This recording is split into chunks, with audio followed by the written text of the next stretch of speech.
कहते हैं हमारे जीवन का हर एक पल स्वर्ण होता है। अब या तो हम इसे अपने पास रख सकते हैं या तो इसे जाने दे सकते हैं, क्योंकि यही छोटे छोटे पल है जो हमारे जीवन को बनाते हैं। अब ये जीवन कैसा होगा ये हम पर निर्भर करता है। यदि आप एक एक पल संवारेंगे नहीं, यदि आप एक एक पल प्रेम नहीं करेंगे, यदि आप एक एक पल स्नेह का आनंद नहीं उठाएंगे, तो देखते ही देखते आपका समस्त जीवन नष्ट हो जाएगा, आपको पता भी नहीं चलेगा। अर्थात ये समय सोना नहीं है। इसे हम सोना बना अवश्य सकते हैं हमारे प्रयासों से। ये समय केवल एक हल है जो भूमि को जोत सकता है और कुछ नहीं। एक अत्यंत महत्वपूर्ण बात स्मरण रखिएगा, आपके पास केवल समय है। अब इसका आप सोना बनाते हैं या सोने में इसे व्यर्थ करते हैं, निर्णय आपका है। भगवान हर कठिन परिस्थिति में यही नाम है जो हमें हल देता है। व्यक्ति जाता है, भगवान की पूजा करता है, आराधना करता है, पाठ पढ़ता है, मंदिर में जाता है, घंटी बजाता है, भगवान को उठाता है और फिर आरंभ होते हैं सारे प्रश्न। हे भगवान, मेरे साथ ऐसा क्यों हो रहा है? क्यों मेरे ही जीवन में इतना दुख है? मैं कैसे इसका सामना करूं? मुझे ही क्यों इतना दुख भोगना पड़ रहा है? हे भगवान, मैं क्या करूं? मेरी सहायता कीजिए, कोई मार्ग दिखाइए।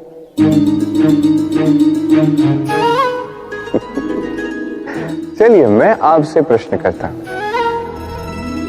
मंदिर में जाने का प्रयास करने से पूर्व क्या आपने आपके जीवन में उतना प्रयास किया जितना उस समस्या को दूर करने के लिए आवश्यक था? दूसरा प्रश्न,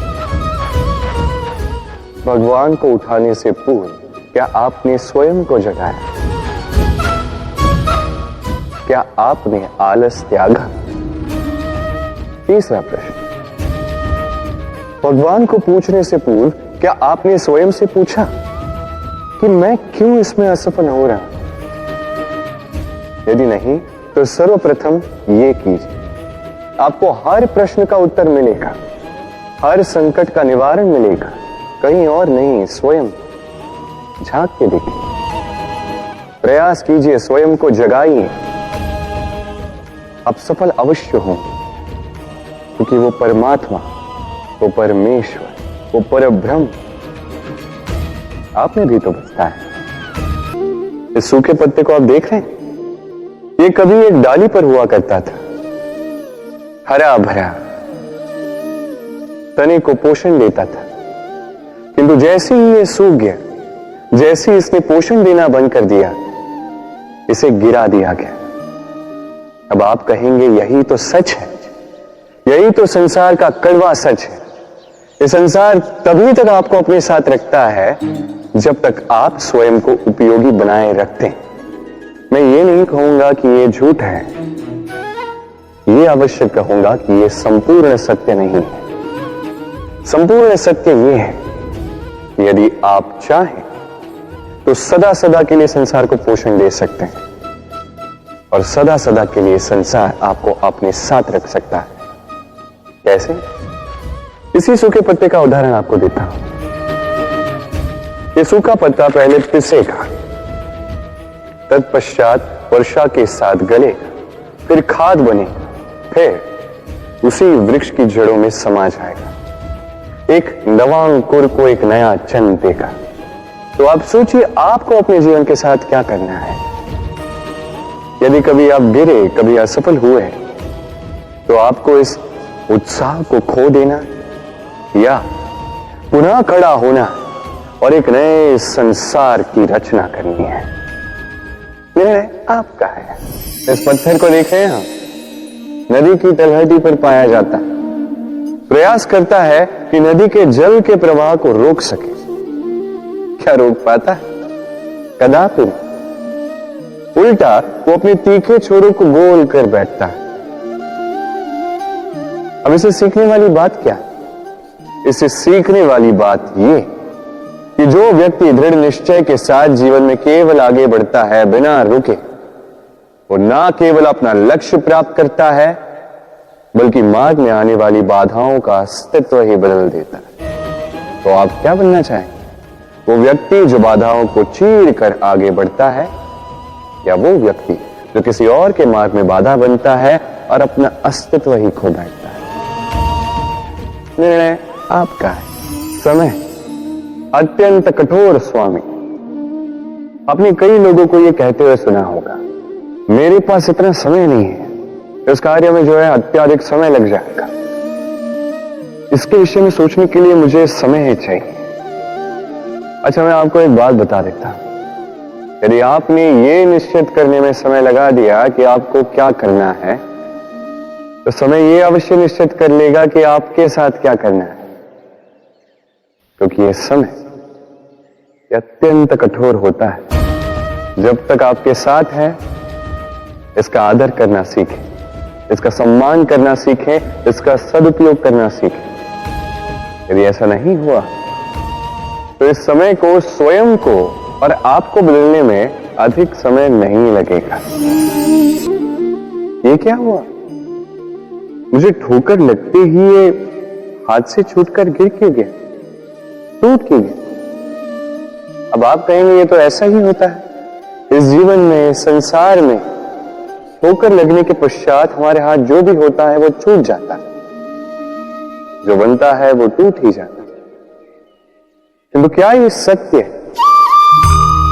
आपको एक बात बता देता हूं, ठोकर खाकर गिरने के पश्चात संसार की कोई भी वस्तु भले हाथ से छूट जाए, सफलता अवश्य आती।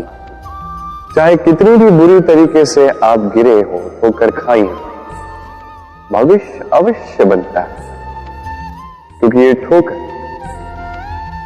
असफल, ये कठिनाई, ये हमें ऐसे निखारती है जैसे अग्नि स्वर्ण। इसलिए जीवन में केवल आगे बढ़ते जाए, दृढ़ निश्चय के साथ बढ़ते जाए, और ठोकर खाकर गिरने से कभी भयभीत मत होइए, क्योंकि ये आने वाली सफलता का संकेत। और सफलता तभी मिलेगी जब आप गिरोगे, जब आप पुनः उठोगे, और जब आप पुनः जीवन में आगे बढ़ोगे। प्रेम, घृणा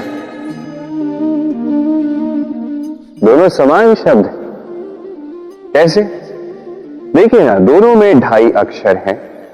दोनों वो भाव हैं जो हमारे मन से जुड़े हैं, और दोनों भाव से जुड़े व्यक्ति हमारे लिए महत्वपूर्ण हैं। अंतर बस इतना है कि प्रेम को मिलता है सम्मान और घृणा को मिलती है उपेक्षा। ऐसा क्यों? क्योंकि प्रेम वो भाव है जहां व्यक्ति सब कुछ दे देना चाहता है, सब कुछ हार जाना चाहता है। वही घृणा ऐसा भाव है जहां व्यक्ति सब कुछ पा लेना चाहता है, सब कुछ जीतना चाहता है। फिर भी प्रेम ये भाव कभी आपको हारने नहीं देता, और घृणा ये भाव आपको कभी जीतने नहीं देता। अब क्या करेंगे? एक ही जीवन घृणा के साथ व्यतीत करेंगे या प्रेम के साथ? मैं तो प्रेम को ही चुनूंगा। चलिए एक प्रश्न करता हूं, किसी व्यक्ति से पूछिए, क्या वो मूर्ख, आलसी, अविवेकी, असफल इन नामों से स्वयं की पहचान करवाना चाहेगा? नहीं। किसी पूछे, क्या आप मूर्ख हो? नहीं। आप असफल हो? नहीं। अविवेकी हो? नहीं। अब बताइए, क्या आपने मूर्ख या असफल बनने के लिए कभी जीवन में एक अच्छी योजना बनाई है? उत्तर मिलेगा नहीं, क्योंकि कोई भी योजना नहीं बनाई जा सकती जिससे आप मूर्ख या असफल बने। व्यक्ति मूर्ख या असफल तब बनता है जब वो योजना ही नहीं बनती।